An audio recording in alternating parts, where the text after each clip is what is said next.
야권 유력 대선 주자 윤석열 전 검찰총장의 정치 참여 선언이 예정보다 더 미뤄졌습니다. 이른바 윤석열 엑스파일 논란이 가열되는 데다 다음 달 장모 사건의 1심 선고까지 임박하면서 본격적인 등판 시기를 늦춘 게 아니냐는 해석도 나오고 있습니다. 국회 취재기자 연결해서 자세한 내용 들어보겠습니다. 송재인 기자. 네, 국회입니다. 네, 윤석열 전 총장의 출마 선언, 애초 오는 27일 무렵으로 알려지지 않았습니까? 네, 그렇습니다. 하지만 윤석열 전 총장 측은 조금 전 공지를 통해 27일 날짜는 확정된 게 아니라며 6월 말에서 7월 초로 조율하고 있다고 밝혔습니다. 결과적으로 기존보다 일정이 늦어진 겁니다. 이를 두고 최근 윤석열 엑스파일 논란과 다가오는 장모의 1심 선고까지 윤석열 전 총장의 이단 악재가 영향을 준 게 아니냐는 해석이 나옵니다. 윤석열 엑스파일은 그 실체와 함께 출처를 두고도 공방이 가열되던 상황입니다. 논란에 불을 지핀 보수평론가 장성철 소장은 앞서 엑스파일의 작성 주체로 여권을 지목했습니다. 논란이 가열되자 지난달 관련 파일을 언급하며 주목받았던 민주당 송영길 대표는 자신이 준비한 건 엑스파일이 아니라 자체 수집 자료라고 선을 그었습니다. 오히려 야권을 엑스파일의 출처로 지목했는데 직접 들어보겠습니다. 그동안 검찰총장 인사 검증 과정에서 야당 내부에서 여러 가지 자료를 정리했을 걸로 추측이 됩니다. 여기에 실체가 어찌 됐건 간에 윤 전 총장이 직접 논란을 돌파해야 한다는 목소리도 국민의힘에서 나왔습니다. 어쨌든 이 엑스파일 내용은 윤석열 총장이 전부 다 해명을 해야 돼요. 돌파해야 돼요. 그거는 그렇죠. 누구든 이렇게 누가 작성해도 돌파해야 되죠. 예. 도와주기가 쉽지 않는 사안이거든요. 예. 여기에 다음 달 2일 윤석열 전 총장 장모의 1심 선고도 예정되면서 윤 전 총장의 정치적인 부담은 커졌습니다.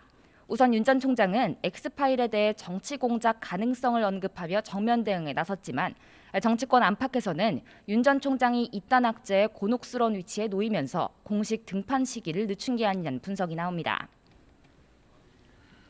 네, 민주당 내부 상황도 좀 보겠습니다. 이 대선 후보 정하는 경선 연기를 둘러싼 갈등의 불씨가 여전하다고 지금 듣고 있는데 어떤 상황입니까?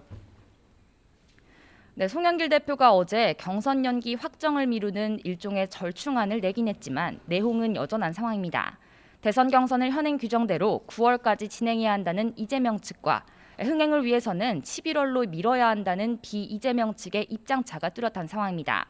우선 송영길 대표 지도부는 대선기획단에서 현행 규정대로 경선 일정을 짜보고 25일 최고위원회의에서 최종 확정하기로 했습니다. 다만 9월 대선 후보 선출이라는 원칙을 바꾸기는 어렵다는 송 대표의 입장에는 변화가 없는 것으로 알려졌습니다. 이에 따라 이낙연 그리고 정세균계, 그러니까 경선 연기를 주장하는 비이재명 측 의원들은 추가 반발도 준비하는 상황입니다. 송 대표가 경선 일정을 강행한다면 경선 일정 변경을 논의하기 위한 당무위원회 소집 요구를 준비해둔 것으로 알려졌습니다. 이에 송영길 대표도 이럴 거면 당대표는 왜 뽑았냐며 발끈했습니다. 직접 들어보겠습니다. 상당한 사유가 있는지 여부의 판단권은 그래도 당대표와 지도부한테 있는 것이지 그것조차도 당무위원회가 있다 그러면 당대표의 존재 의미는 뭐냐. 네, 이런 가운데 대체 공휴일 확대법이 담당 상임위원회를 통과했죠. 네, 국회 행정안전위원회는 조금 전 회의에서 주말과 겹치는 모든 공휴일에 대체 공휴일을 적용하는 대체 공휴일법을 통과시켰습니다. 본회의까지 통과하면 오는 8월 광복절과 10월 개천절과 한글날, 그리고 12월 성탄절에 대체 공휴일이 생깁니다. 다만 법안에 대한 우려도 나오고 있습니다. 5인 미만 사업장에는 이번 법을 적용하지 않기로 했기 때문입니다. 민주당은 유급휴가를 적용하지 않는 현행 근로기준법과 대체휴일법이 충돌할 수 있다고 적용 제외 이유를 설명했지만 국민의힘은 5인 미만 사업장 제외가 결국 공휴일도 빈익빈 부익부로 만든 꼴이라며 민주당이 사회적 갈등을 부추겼다고 비판했습니다. 지금까지 국회에서 YTN 송재인입니다.